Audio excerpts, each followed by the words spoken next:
I believe one thing we must all come to terms with is that the word failure in an academic context is very different from failure in the life, career, and entrepreneurship context. They are not the same. In fact, the greatest harm that we have done to ourselves in this regard is to believe that they mean the same thing. If all through your academic pursuits you never failed once, at the end of that journey you are going to be congratulated. But if you've never failed once in life, in business or in entrepreneurship, and it's been success all the way, you are very likely to be greeted with skepticism. Here are the interpretations that will go into the latter. 1. You've played it safe all your life, meaning you're not ambitious. 2. You are lucky, and in the real world, luck cannot be trusted.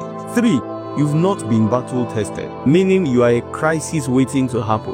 What all of these indices are saying is that in the real world, if you don't have a cabinet full of things you failed at, you are a risk, even to yourself. Let me show you how failure is just a matter of perspective. If I told you now that you are 30 failures away from achieving your goal, how fast would you want to fail? If I told you now that your success is guaranteed after 50 rejections, how quickly would you start collecting your first no? If I told you that it takes 100 mistakes to attain mastery, how many mistakes will you try to make today? You see, perspectives. You can't fear failure and chase greatness at the same time. Pick one. If it's meant for me, it will find me. That's a lie. That's just some feel-good quotes put together to console underachievers. Jesus himself in his infinite wisdom said, "Seek and you will find." I particularly like the translation that says, "Seek and keep on seeking," meaning the promise is that you will eventually find, not that you will find on your first seek. A lot of times I think of this analogy and it helps me a lot. So imagine two people approaching a house. One stands outside and is waiting for an invitation. He says to himself, "If I'm meant to be in this house, the inhabitants of this house will see me through the window, or they will sense that I'm outside." The other person walks up to the door and starts knocking, and then he keeps on knocking to announce his presence. Out of these two, who is more likely to enter? Here's the thing.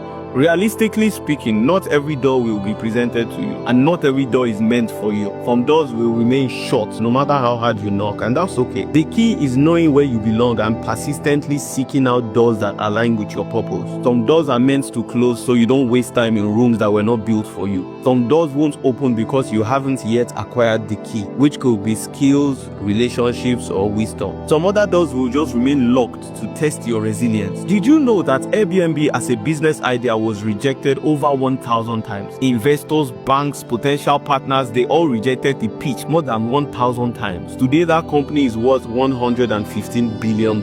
I'm just saying, if it's real to you, for better or for worse, you stand a better chance of getting your answer if you keep knocking. So continue. Wake everybody up. Let the universe know how serious you are.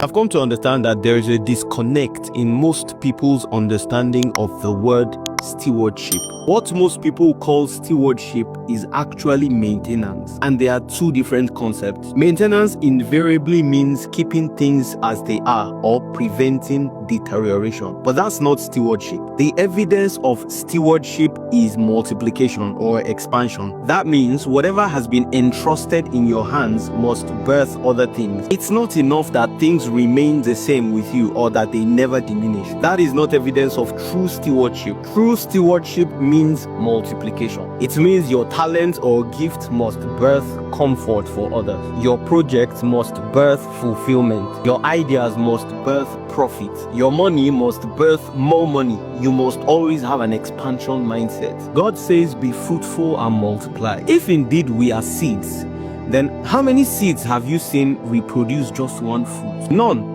All natural seeds, when properly nurtured, yield multiple of its kind. This is a universal principle in nature. Growth is always exponential. And this conversation is not about biological procreation. It's about being true stewards of everything that has been entrusted in our care. A pond holds water but remains stagnant. But the river flows and feeds diverse landscapes. If you have a candle and you never use it to feed another candle, the light will always remain small. But if you pass the flame to other candles, all of a sudden you have a bonfire that illuminates everywhere. Stewardship in this regard is not about maintaining the flame, it's about spreading it. If what you've been given is not growing in your hands, then it means you are not stewarding it. You are simply storing it. And that, unfortunately, makes you a storehouse. Now, the most unfortunate thing about a storehouse is that it only hoards, it never harvests.